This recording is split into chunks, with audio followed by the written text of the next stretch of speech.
In the bright skies of the Zorelian Empire, huge towers floated like silver petals. Ships moved quietly between the stars. The palace of the royal family stood high above the clouds. Filled with shining floors and long halls, everything looked perfect, just like the people who lived there, except for one.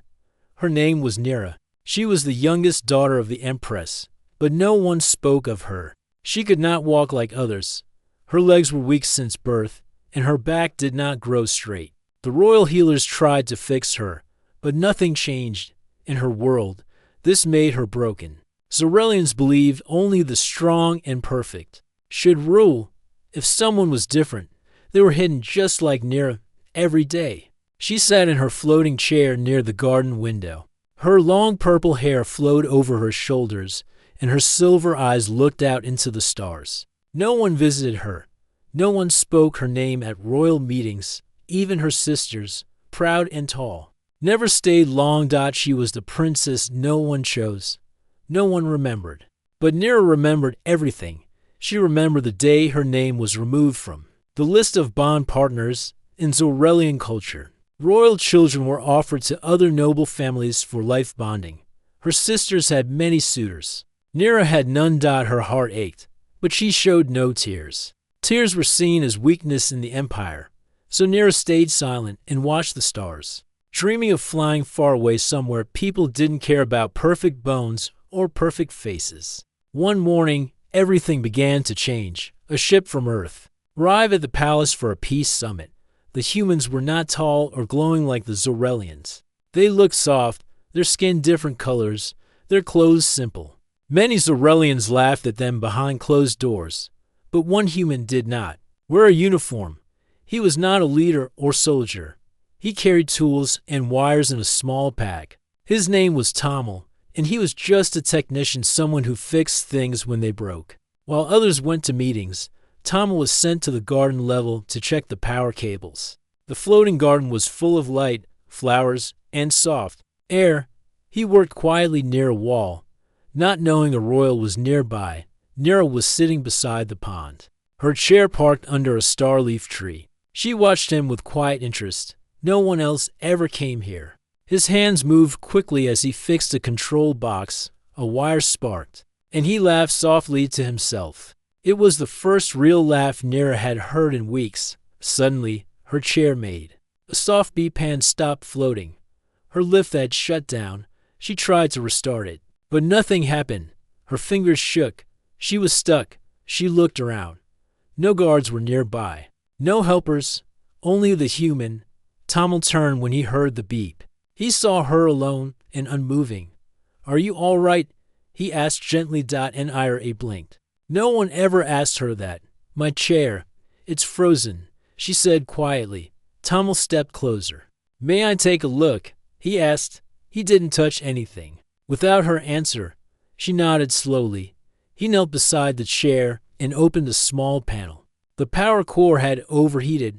"Old model," he said with a small smile. "Back home, I fixed something like this for my uncle." Nira tilted her head. "Your uncle used a chair like this?" "Yes, he had old knees," said they squeaked when he climbed stairs. Nira laughed. It was soft, but real. Tamil smiled. Her voice sounded warm, like sunlight. In a few moments, he cooled the core and reset the switch. The chair began to float again. "There you go," he said, standing up. "All working." "Thank you," she said. Her voice was quiet again. "You didn't have to help." "Maybe not," Tamil replied. "But you needed help, so I helped." He picked up his bag and gave her a small nod. Then he walked away. Back to his work, Nira sat in silence, feeling something strange. Not pain, not sadness. It was soft, like warmth in her chest. Someone had helped her, without pity, without fear, just kindness. The next day, she returned to the garden, and the next, Tamil returned to. Each time, they spoke a little more. He brought her small things: an earth music box, a drawing pen, a tiny mirror that showed stars in motion. She told him about her planet, her family, her wish to leave. He listened without judgment. No one had listened to her before. For the first time in her life, Princess Nira felt seen. But above them, in the high rooms of the palace, eyes were watching. Whispers began to rise. A human speaking to a royal. A broken princess speaking to anyone. Change was coming. And it all started with one gentle question. Are you all right? Each day, the sky over the palace changed color from soft blue in the morning to golden in the evening. In the garden under the star-leaf trees, Nira waited in her chair, watching the sunlight dance on the pond. She didn't tell anyone why. She came there so often. No one asked, and even if they did, she wasn't ready to explain. But she always hoped Tamil would return. The human technician arrived like clockwork, carrying his small bag of tools and little objects from Earth. He walked with a calm step, never rushed, never loud. Nira found peace in his presence. He was not like the nobles who spoke only in sharp tones. He never looked at her with pity or fear. He simply spoke. That day, he brought a small box in his hand. This, he said, placing it on the table. Beside her is a tea maker. Nira tilted her head. A machine for boiling leaves. Tamil laughed. Yes, but in Earth tradition, tea is more than leaves. It's something we share. When we talk. When we rest. He placed the small cups on the table, both shaped like tiny earth shells. Soon, warm steam rose between them. The smell was soft and sweet. Nira had never tasted anything like it. She took a slow sip. It's warm, she said. Strange, but comforting. Like talking to someone you trust, Tamil said, watching her smile. Nira didn't answer, but something in her chest felt lighter. Over the next few days, this became their habit. Tamil brought tea. Nira brought questions. She asked him about Earth, about clouds that rain water, about trees that change colors, about music made with strings. Tamil answered every question, always with patience. One afternoon, she asked, Are you important on Earth? He smiled. No, I fix things, machines, doors, wires, nothing grand. But you are kind, she said. That's enough. For me. They sat in silence after that, drinking tea. The wind moved gently through the garden. For a moment, everything was still and perfect. But not everyone liked this peace. In the upper palace halls, two advisors watched from a tall window. Both wore long white robes and silver chains, symbols of high honor. Their eyes followed the floating garden below. The human returns every day, said one. With the forgotten princess, the other advisor narrowed his eyes. It is unnatural. She should not bond with anyone, especially not an outsider. Should we inform the Empress? Not yet. Let us see what the human wants. Back in the garden, Tamil was repairing one of Nira's old drawing devices. The screen had been cracked for years, but no one ever cared to fix it. She had stopped asking. Now, as she watched Tamil work with gentle hands, she whispered, Do you think I could leave this place someday? Tamil paused. You mean leave the palace? No, leave the planet, go to the stars, travel, see the worlds I read about. Why not? Nira looked down. Because I'm not perfect. Tamil looked up, eyes calm and clear. Who said you have to be perfect to go somewhere? She didn't answer. He leaned closer. Nira, on Earth, many people are born different. Some need help walking. Some need help speaking. Some don't see or hear like others. But they are not locked away. Her eyes grew wide. They're not hidden. He shook his head. No. They are taught, helped, loved. Nira turned her face away. Here, I'm nothing. Tamil gently touched the fixed device and placed it in her hands. You are not nothing, he said. You are curious, strong, and brave. She held the device tightly. No one had ever said words like that to her. Not her sisters. Not her teachers. Not even her mother. Only this human, who saw her as someone worth speaking to. That evening, in the royal dining hall, the Empress sat at the long table with her daughters. She looked powerful, tall, and silent, wearing a crown of light. Her other daughters wore fine robes and talked of noble events. But Nira entered quietly. Floating at the end of the table. The room went silent. May I sit here today? She asked softly. The Empress did not speak for a moment. Then she gave a small nod. Nira took her place. The servants brought food. No one looked her way, until one of her sisters whispered, "The human gave you courage, did he?" Nira didn't answer. Another sister laughed. "Poor little Nira. She dreams of space now." Nira placed her cup down slowly. "Yes," she said. "Clearly, I dream, and I will not stop." Silence followed. Even the Empress looked at her eyes unreadable. Then, with calm voice, the Empress said, "Your dreams are your own, but choose carefully who gives you hope." Nira nodded, but she felt no fear. Her voice had been heard. The next morning, when Tamil returned to the garden, Nira was already waiting with 2 cups of tea. She poured one for him, her hand steady. "I want to ask something," she said. "Of course. Do you believe someone like me could be chosen?" Tamil looked at her, serious but gentle. "Chosen for what? For a bond, for a path, for a life worth living." He thought for a moment, then said, "I don't think someone has to be chosen by others. I think you can choose yourself." She smiled softly. "Still," she said, "I hope one day someone will ask me not out of duty, but out of kindness." Tamil raised his cup. "Then let's hope they ask gently." She raised hers too. The wind passed softly through the garden once more, but far above them, trouble was growing. Whispers turned to warnings. Rules were being prepared. The court was watching. And soon, Nira's quiet world would change. Forever. The sky above Zorelia was soft purple that morning.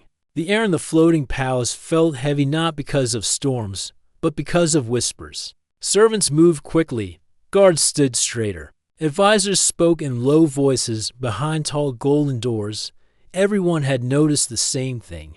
The human technician, Tamil, was spending time with Princess Nira, the one no one spoke of. The one no one chose. In Zorelian society, this was strange. Royals only spoke with nobles. And Nira was not just a royal, she was the imperfect one, the hidden one. Now she was being seen. And many in the palace didn't like it. Inside a tall round room, members of the High Council gathered. They wore long silver robes, their faces calm but cold. "The human comes daily," one elder said. "He brings gifts. He speaks freely. This cannot continue." Another elder, a tall man with dark eyes, nodded. "If the outside world see this, they will think we have forgotten our honor." An old woman spoke slowly. "The Empress must be told." But the Empress already knew. She stood at the back of the room, silent, listening. At last, she spoke. "I will speak to my daughter," she said. "Leave the human to me." Far below, in the quiet garden, Nira sat under her favorite tree. Her chair floated beside a small table. She held a music box Tamil had given her. It played soft notes, earth music. Tamil arrived with his usual smile and a fresh cup of tea. "Morning, Princess," he said. "You don't need to call me Princess." She replied. "All right," he said kindly. "Then just Nira." She smiled and poured tea for him. "Thank you for the music box," she said. "I like the sound. It's not perfect, but it feels alive." Tamil nodded. Sometimes the imperfect things are more beautiful. They drank their tea in silence for a while. Then Nira looked up. "Did you know," she said slowly, "that I was once promised to be a future queen?" Tamil looked surprised. "Really?" She nodded. "Long ago, before they saw I was different, when I couldn't walk like others, they removed my name. No one told me. I heard it from a servant." Tamil's face grew serious. "That's not right." Nira's eyes were calm. "That's how things are here. But maybe that can change," he said. She looked at him carefully. "You really believe that?" "Yes, I do." Her heart beat faster at those words. They sat for a long time, letting the tea grow cold. That night, Nira was called to the Empress's chamber. The Empress sat on her throne, surrounded by soft light. Her robes shimmered like stars.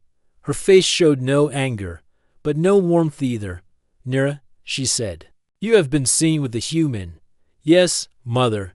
He is not noble. He is not Zorelian. I know. He is a mechanic. He is kind." The Empress looked at her daughter with unreadable eyes. "Do you care for this human?" she asked. Nira hesitated. "He listens to me. He speaks to me with respect. I trust him." That is dangerous, the Empress said. You are not like others, Nira.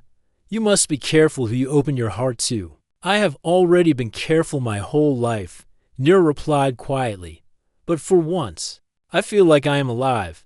The Empress stood slowly. Then you must show the court that your choice is worthy. If the human wants to be near you, he must face the trial of will.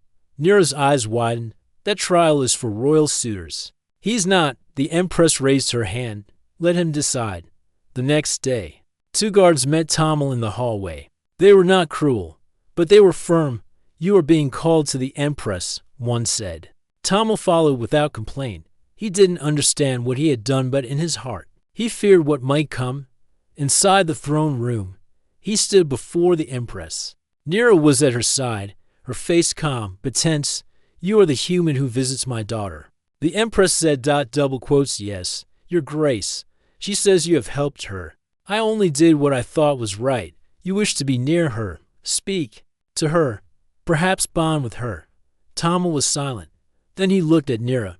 "I never planned it," he said. "But yes, if she allows it, I would." The Empress nodded slowly. "Then you must prove yourself. Our law requires a trial, a test of the mind, spirit, and heart. If you pass, you may stay." Tamil didn't even pause. "I accept." Nira looked at him with both fear and wonder. The next day, the trial of will began. It was not a trial of strength, not a fight. It was something older meant to test a person's true self. Tamil stood in a quiet chamber filled with glowing lights. Around him, Zarelian elders watched in silence. A device was placed on his head. He was told the trial would take him into deep memory. He would see pain, fear, doubt. He must face them alone. The lights flashed. Suddenly, Tamil was standing in darkness. Cold wind blew around him. He heard voices from his past, people telling him he was useless, slow, unwanted. Then he saw Nira alone, crying beside a broken chair. A voice asked him, "Do you really want to carry her pain?" He answered, "She has already carried it alone. I only wish to share the weight." The trial continued. More questions came, more shadows. But Tamil never turned away. He stood in the dark and answered with quiet strength. At last, the lights faded. The elders said nothing, but the Empress gave a small nod. He had passed. Later that evening, Nira found him sitting by the pond again. "You passed," she said, her voice soft. "I didn't do it for a title," he said. "I just wanted to stay. I know." She looked at him for a long moment. "No one has ever chosen me," she whispered. "Not until now." Tamil took her hand gently. "Then let me be the first," he said. "Not as a hero, not as a noble, just as me." Her heart beat faster. "Will you bond with me?" he asked, voice low, careful, kind. Nira smiled. "Yes," she said. "Yes, I will." The stars above Zorelia were bright that night, like silent watchers in the sky. Inside the palace, the halls were full of whispers and quick steps. Everyone had heard the news. The human technician, Tamil, had passed the trial of will, a trial only offered to royal bond seekers. But this time, the seeker was not a noble warrior, not a prince, not even a diplomat. He was a simple man from Earth, and he had chosen the one no one else had chosen, Princess Nira, the disabled daughter of the Empress. The court was shocked. Some were angry, some were curious, and a few were quietly hopeful. In her private room, Nira sat near her window, looking out at the stars. Her chair hummed softly under her, floating just a few inches above the floor. In her lap, she held a small wooden box. Inside it was a drawing, one of her own. It showed a ship flying through stars, with 2 small figures inside. One of them had a glowing chair. The other held her hand. She smiled. There was a gentle knock at the door. "Come in," she said. Tamil stepped inside. He was dressed in a simple, dark suit given by the palace, but he still looked like himself, honest, gentle, human. "I brought something," he said. He opened his hand and showed a crystal pendant, shaped like a leaf. "It's not royal, not expensive. I made it from scrap parts, but I want you to have it." Nira took it carefully. "It's beautiful." He sat beside her. "Tomorrow," he said, They will hold the bond ceremony, yes? She nodded. Yes, if the Empress gives the final word. Tamil looked nervous. Do you think she will? I don't know, Nira replied. My mother is hard to understand. She sees the world through duty and tradition. This is new for her. He looked at the pendant in her hand. If she says no, I will still leave something good behind. You? Nira smiled. And if she says yes, then I will not. Leave it all. They sat in silence, listening to the quiet hum of the room. The next morning, Nira was called to the Empress's private chamber. The tall windows were open, and the wind carried the scent of the high clouds. The Empress stood near a glowing screen, reading silent reports. You have made your choice, she said, without turning. Yes, mother. A human. A technician. Yes. Not a warrior. Not a prince, no. But he is kind, and he sees me. The Empress turned now. Her eyes were not angry, but serious. And you believe kindness is enough to build a bond? I believe it's more than titles. Nira said quietly. The Empress walked closer. You have always been quiet, Nira, but now your voice is strong. Is it because of him? It is because of me, Nira said. He only reminded me I had a voice. The Empress studied her daughter. For a long moment, she said nothing. Then she nodded. Double quotes, very well. The bond ceremony will begin at sunset. News of the ceremony spread through the palace like fire through dry leaves. The Empress is allowing it, some whispered. She will bond with a human? It is only a ceremony, others said. It doesn't mean marriage, but it's still a bond. That's never happened before. The nobles gathered in the grand hall as the sun began to set. The room was filled with soft golden light. Floating banners moved slowly above the crowd. Musicians played soft notes on glowing instruments. The floor was made of white stone. Smooth like glass. In the center stood Nira and Tamil. She wore a silver robe with blue thread, and the pendant he gave her hung around her neck. He wore the same dark suit, but his eyes were bright with feeling.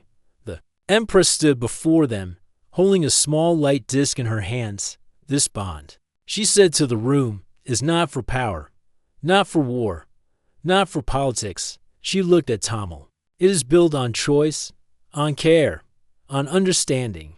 Then she looked at Nira. You have chosen each other freely. That is rare and powerful. She raised the disc. Place your hands together. Nira and Tamil touched hands. The disc glowed bright, then faded. The bond is accepted, the Empress said. The hall was silent for a moment. Then, slowly, some nobles clapped, then more. Then the whole hall echoed with polite, surprised applause. Tamil looked at Nira. Was that approval? She laughed. For now. Later, as the guests left the hall, Nira and Tamil walked side by side through the quiet garden. The ceremony was simple. He said, That's how I wanted it, she replied. No crowns. No long speeches, just truth. Do you feel different now? Yes, I feel free. Tamil looked at the stars. Do you still want to leave this place someday? She nodded. I want to see the stars with my own eyes, not just through glass. He smiled. Then let's find a way. They sat near the pond, the same place they first met. The garden was quiet, the light soft. You know, Nira said. I once believed no one would ever choose me, and I never thought I'd meet a princess, Tamil replied. She laughed. So what happens now? We build something new, he said, together, far above, in the Empress's chamber. The elder ruler looked out at the sky. One of her advisors stood behind her. You allowed the bond, he said. Some will say it was weakness. No, the Empress replied. It was a test for both of them. And they passed. Do you think it will last? I don't know, she said. But for the first time in years, my daughter's eyes are full of light. She turned away from the window, and that is worth everything. The next day, the sky over Zorelia was clear and bright. The floating palace stood quietly among the clouds, but something inside had changed. The people had seen the bond ceremony. The story of the human and the forgotten princess had spread. Like light across the empire, some still whispered, some still doubted. but others, especially the young, felt something new in their hearts. Hope. Princess Nira sat in the main hall of the palace, facing a group of royal counselors. These were important figures, leaders from different houses and star sectors. They had come not to question her, but to listen. It was the Empress's command. Nira's voice was calm and steady as she spoke. I know I was not trained for leadership. I was not raised for it like my sisters. But I have lived in this palace, silent and unseen, for many years, and I have watched. She looked around the room. I have watched how we hide those who are different. We lock away our own children. If they are not born strong or perfect, I was one of them. But now I speak not only for myself, but for all who are left in the shadows. One of the counselors stood up. What do you ask, Princess? I ask for a new seat to be created. An advisor of interplanetary understanding. A voice for those who cannot walk alone, who are unheard, who are left behind. I ask to serve not as a ruler but as a bridge. There was a long silence in the room. Then the Empress stood. This request is granted. Gasps echoed softly. Nira had been given a role, a real one. Her voice would now help shape the future of the Zorelian Empire. Later that evening, Nira and Tamil walked through the garden. This time, they weren't alone. A few young students followed behind, curious but respectful. One of them, a girl with a walking stick, asked softly, Is it true you are leaving the palace? Nira smiled. Yes, I will be traveling to other planets with Tamil. We will speak to other leaders. We will learn from their people. Will you come back? The girl asked. Yes, Nira said. And I'll bring stories from the stars. That night, inside her room, Nira looked at the star map Tamil had placed on her wall. The tiny lights blinked softly, each one showing a different system. I used to look at this and feel trapped, she said. Tamil sat beside her. And now I feel ready. He handed her a small silver badge. It was simple, with two shapes on it, one circle, one square. It was the symbol for balance in Earth language. Your title is official now, he said. Ambassador. Nira, she held the badge tightly. Thank you for helping me believe in this. You did that on your own, Tamil said. I only reminded you what you already knew. A few days later, the Earth diplomatic cruiser Velastar arrived at the edge of the palace skyport. Its engines hummed quietly. Its white surface gleamed in the sunlight. The ship's captain, a calm older woman named Cora, welcomed them aboard. Your quarters are ready, she told Nira with a respectful nod. And we've added extra support for your chair. If anything is uncomfortable, let us know. Nira looked around the ship with wide eyes. This was her first time leaving Zorelia, her first step into open space. Tamil placed his hand on her shoulder. Ready? She smiled. Yes. They entered the ship.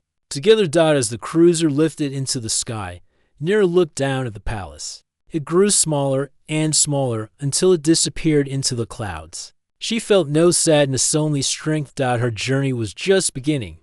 On board, Nira met other crew members, humans, and a few aliens from allied planets. Some stared at her chair at first, but no one treated her as broken. They treated her as a guest, a leader, a person. At dinner, she shared Zorelian stories. Later, she listened to Earth music and watched old Earth films. Tamil laughed as she asked too many questions. Why is the man running toward the burning building? To save his dog. But why would the dog run inside? It's a long story. Nira laughed until tears filled her eyes. The first stop of their journey was Yarvan, a neutral planet known for its peace councils. Nira was scheduled to speak before a group of delegates from 5 different species. The hall was huge, with round seats floating in circles. Nira floated to the center, her heart steady. When it was her turn, she looked around the room. I come from a place where perfection was once seen as everything, she began. I was born different, and for a long time, that meant I was unseen. But one person, a human, chose to see me, and because of that, I now choose to see others. She paused, then continued. If we only listen to the strong, we miss the quiet wisdom of the gentle. If we only follow the loud, we forget the soft voices of those who wait patiently for their turn. She smiled gently. I am here to listen. and to speak, and to learn.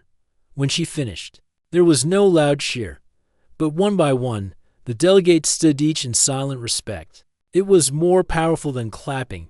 Back on the Velastar, Nira and Tamil sat together, watching Yarvan's blue moon rise. "You were amazing today," Tamil said. Nira looked at him. "You were the first person who made me feel seen. And you," he said, "were the first to make me feel like I could do more than fix wires." They sat in silence, the stars above them bright and endless dot in that moment. To people from different worlds shared something bigger than titles or ceremonies. They shared a future.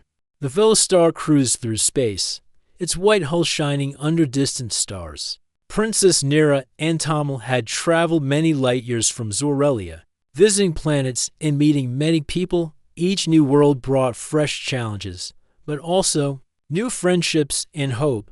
Nira's voice had begun to be heard beyond her home planet. She spoke about kindness, understanding, and the power of seeing the unseen.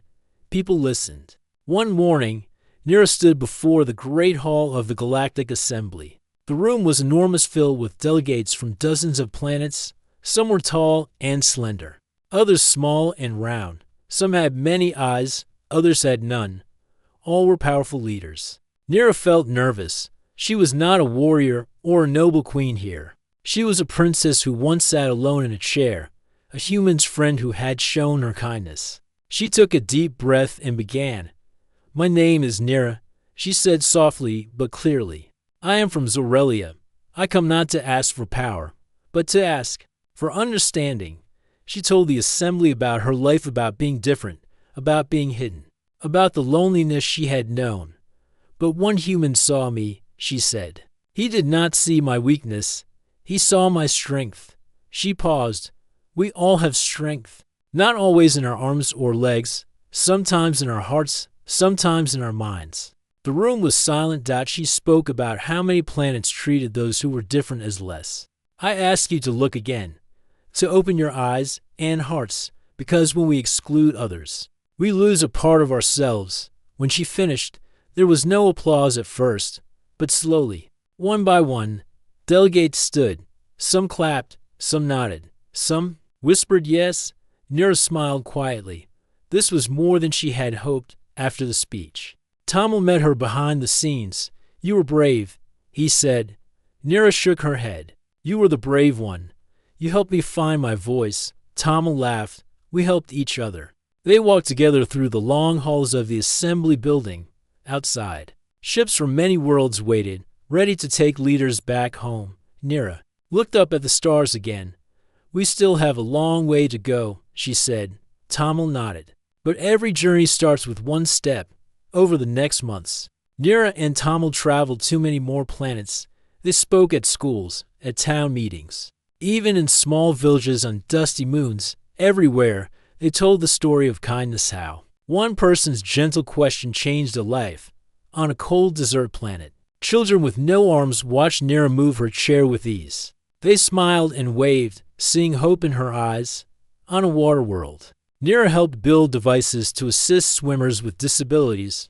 On a jungle moon, she shared stories that gave courage to quiet, shy children. Each day, Nira grew stronger, not just in body, but in spirit. Her bond with Tamil deepened too.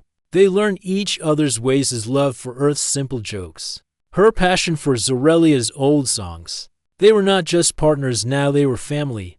One evening, on the ship, Nira opened a small box. Inside was a letter from her mother. The Empress. It read, "Dear Nira, your courage and voice have reached farther than I imagined. I am proud of you. The Empire is changing because of you. Remember, you carry not only your story, but the story of all who are different. Stay strong, stay kind." Mother tears filled Nira's eyes. She held the letter close and looked at Tamil. "We are not alone," she said. "No," Tamil replied. "We are many." The galaxy began to listen slowly. Laws changed. New schools were built to help those with special needs. Technology improved to include all beings.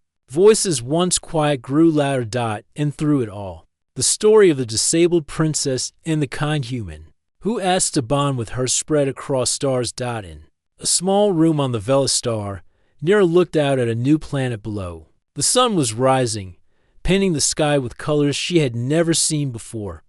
Tamil stood beside her. "What do you see?" he asked. "I see hope," she said, "and I see a future." Together, they turned back to the ship, ready for the next step. The galaxy was wide. The journey was just beginning. The stars shone bright above the Velastar as it sailed through space. Princess Nira and Tamil had traveled many planets, met many people, and shared many stories. Their journey had changed not only their own lives, but the lives of many across the galaxy. But now, a new challenge awaited them. One morning, a message arrived from Zorelia. The Empress requested Nira's return for an important council meeting. The message said there were new laws being discussed, laws about who could hold power, and how the Empire would treat those who were different. Nira and Tamil looked at each other. "It is time," Nira said quietly, "to bring what we have learned back home." Tamil nodded, and to stand together. When they arrived, the palace was filled with tension. Nobles and counselors filled the grand hall, their faces serious. The Empress stood at the front, her expression calm but strong. "Nira," she said, "you have returned. The Empire awaits your voice." Nira stepped forward. She looked around the room. "For too long," she said, "our Empire judged people by what they could or could not do. We hid those who were different, believing they were weak." She paused. "But strength comes in many forms. Courage, kindness, and hope are also forms of power." She told them of the planets she had visited, the people she had met. She told them how a small act of kindness had changed her life. "My bond with Tamil showed me that every person has value, no matter how they look or move, no matter where they come from." Some faces in the room softened. She continued, "I ask that we create new laws that protect and include all beings, that celebrate differences instead of hiding them." The room was quiet. Then, slowly, one noble spoke. "This is a new way, but it is right." More voices followed. The Empress nodded proudly. "The Empire will change because of you, Nira." After the meeting, Nira and Tamil walked through the palace garden. The air was fresh. Flowers bloomed in soft colors. "I am proud of you," Tamil said. "You made a difference." Nira smiled. "I couldn't have done it without you." He took her hand. "Then we will face the future together." Days passed, and news of the new laws spread across the Empire. Schools opened for all children.